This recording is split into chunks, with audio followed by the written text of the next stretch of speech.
The hum of the fancy restaurant was usually a soothing sound to me, a backdrop to the clinking of glasses and hushed conversations. But tonight, it felt like a heavy weight, pressing down on everyone at our table. Our CEO, Mr. Harrison, a man who usually radiated calm confidence, was visibly tetchy. His jaw was tight, and he kept glancing at his watch.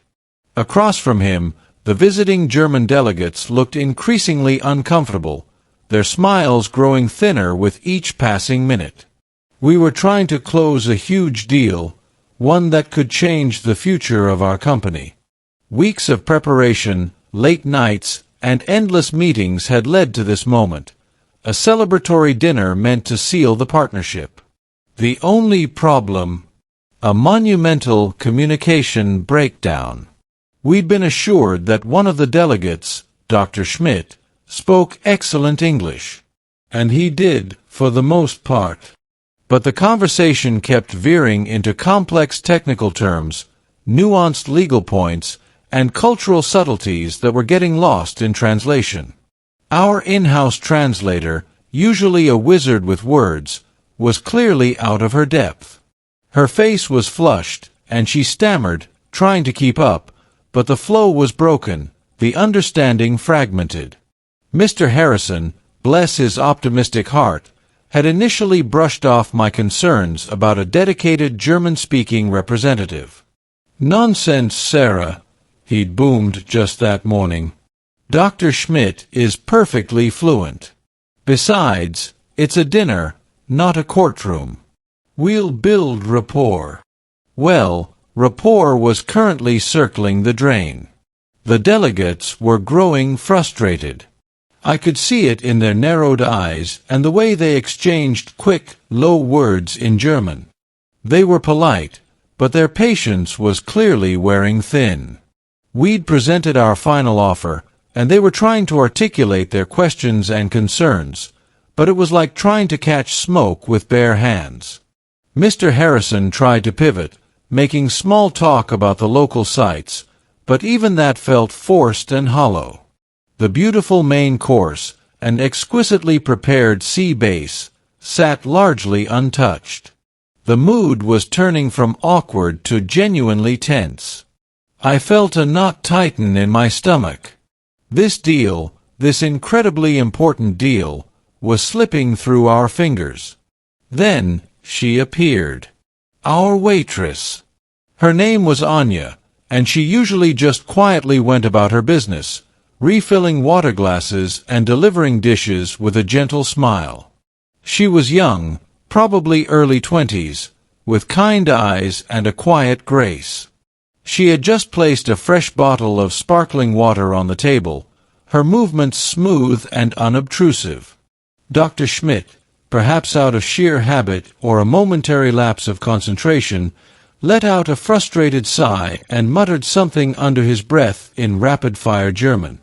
It wasn't rude, just a reflection of his exasperation.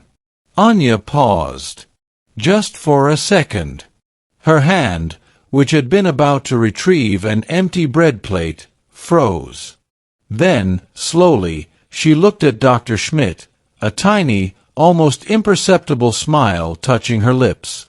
"Versihung mein Herr," she said, her voice soft but clear, and without the slightest hesitation. "Ich have gehört, dass Sie einige Bedenken haben. Kann ich Ihnen vielleicht helfen?" The effect was instantaneous and electrifying. The entire table, including us and the German delegates, went silent. Mr. Harrison's mouth actually fell open. Dr. Schmidt's eyes widened, and a slow, genuine smile spread across his face. "Sie sprechen Deutsch?" he asked, his voice filled with surprise and relief. "Ja, mein Herr," Anya replied, her German absolutely flawless, accented with a warm, almost melodic tone. "Ich bin in Deutschland aufgewachsen, Beaver mean family hierarcham." And just like that, the dam broke. Dr. Schmidt, suddenly vibrant, started explaining his concerns, not to us, but to Anya. And Anya, with an astonishing calm and professionalism, listened intently. She nodded, interjected with clarifying questions in perfect German, and then, without missing a beat, turned to us and translated his points, clearly and concisely, into English. She wasn't just translating words. She was translating intent, nuance, and even the subtle emotions behind the questions. She captured the delegates' precise technical reservations, their hopes for the partnership, and even their cultural sensitivities, which our previous translator had missed entirely. Mr. Harrison, quickly regaining his composure, was brilliant. He didn't try to reclaim the conversation immediately. He let Anya be the bridge. He listened as she conveyed Dr. Schmidt's points, and then he would respond in English, pausing for Anya to translate his answers back to German.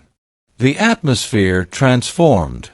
The tension evaporated, replaced by a genuine sense of understanding and even camaraderie.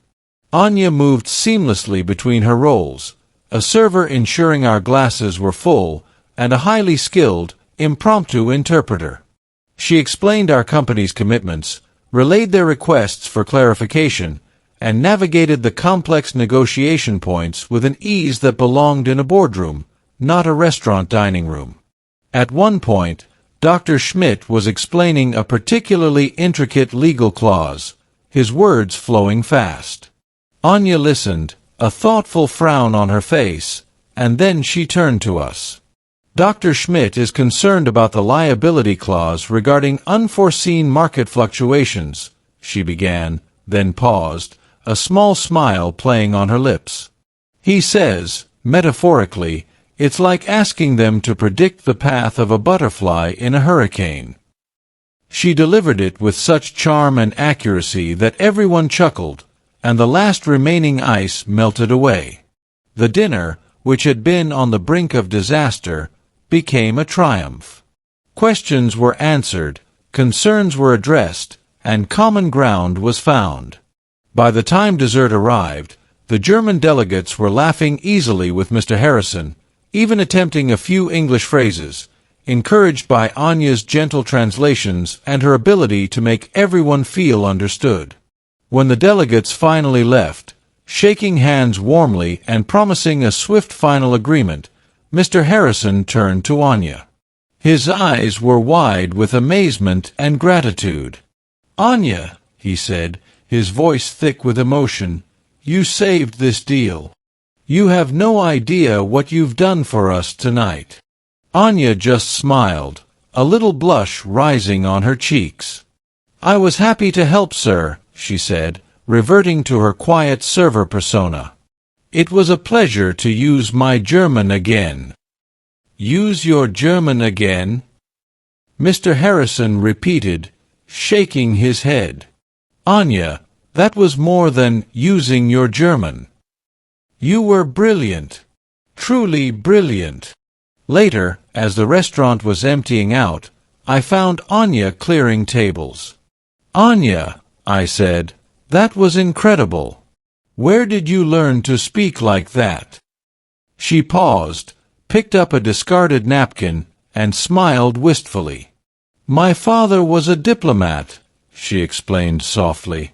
"We lived in Berlin for many years. I grew up bilingual. But then, things changed. After my father passed, my mother and I moved here for a fresh start. Money has been tight. I'm saving up for university. I want to study international relations." My heart swelled.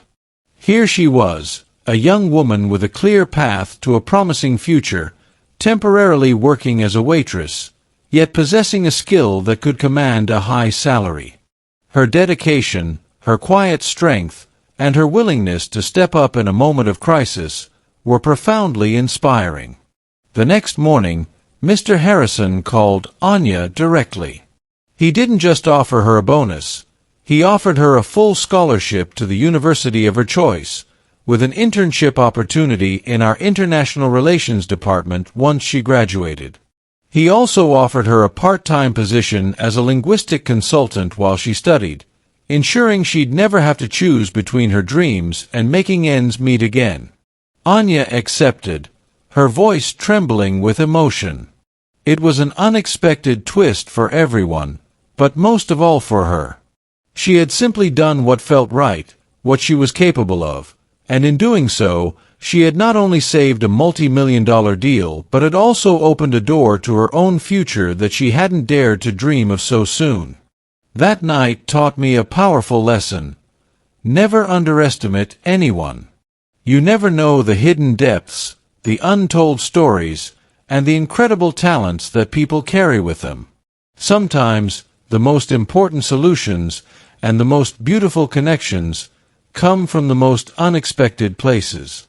Anya, the quiet waitress, taught us all that true value isn't always found in fancy titles or polished resumes, but in genuine kindness, quiet competence, and the readiness to help when it truly matters. And sometimes, it's delivered with a perfect German accent.